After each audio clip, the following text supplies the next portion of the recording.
the slave trade, but also it needs to be known that he, as well as other eugenists, did not reject slavery until after it had ended, and they could not any longer exploit blacks legally.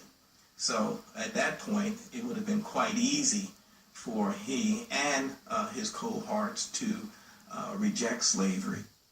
I think this is a point that we all have to really realize, that the eugenics movement was not invented by the everyday average white American, but by a select group of wealthy white elitists that had often used this ideology to pit all of white America against black America.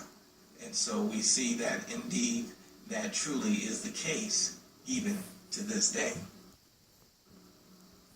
Average Negroes possess too little intellect, self-reliance, and self-control to make it possible for them to sustain the burden of any respectable form of civilization without a large measure of external guidance and support.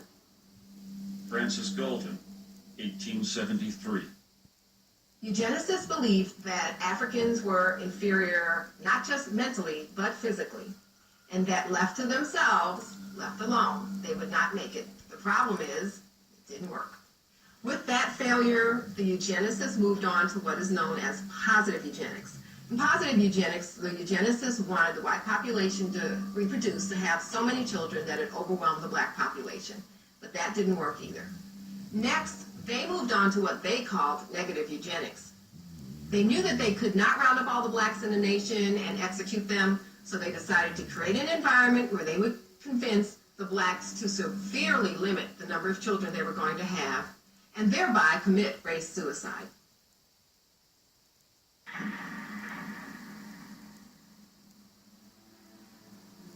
The problem of the socially fit must be treated not as one of color, but as a problem of the spread of feeble-mindedness. Dr. Charles Davenport, just make up a lie. They were all feeble-minded and unfit and retarded. Co-founder of the American Eugenics Society. And then the KKK and the skinheads just bought all of this crap. Because they knew it would be viewed as politically incorrect and socially unacceptable. So what they did was use code words that were once successful in slavery, terms such as feeble-minded, unfit, words such as imbecile, immoral, criminal. They tagged those labels upon the targeted community. These words were less inflammatory, so it lets society more or less not be totally alarmed of the original intent, but deep down inside, I believe everyone truly knew what segment of society and what people they were actually talking about.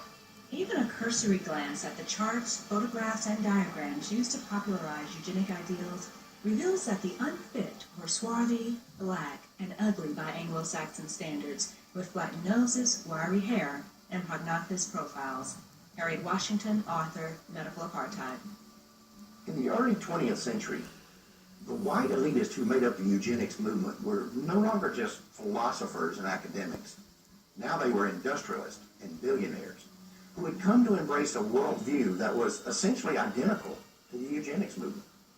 The same individuals and corporations who had once made millions on the backs of slaves were now willing to spend millions to get rid of them. But that didn't mean that these guys were interested in being public crusaders for the eugenics movement. They were certainly willing to be the brains and the money behind it, but they would hire crusaders to do the dirty work. And the primary one they settled upon was a woman named Margaret Sanger.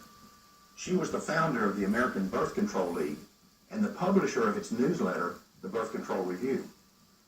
On a practical level, the relationship between Sanger and these elitists was basically a marriage of convenience. In order to advance their common agendas, they needed a front man and she needed money. And the whole thing would be held together by this kind of bizarre obsession with race and class. The result was that the American Birth Control League became the driving force behind the American eugenics. Too many Negroes are born yearly. Just be a philosophy. Eugenics for the Negroes. That's what those papers say. We are paying for and even submitting to the dictates of an ever-increasing, unceasingly spawning class of human beings who never should have been born at all. Margaret Sanger, 1922. Never should have been born. Requires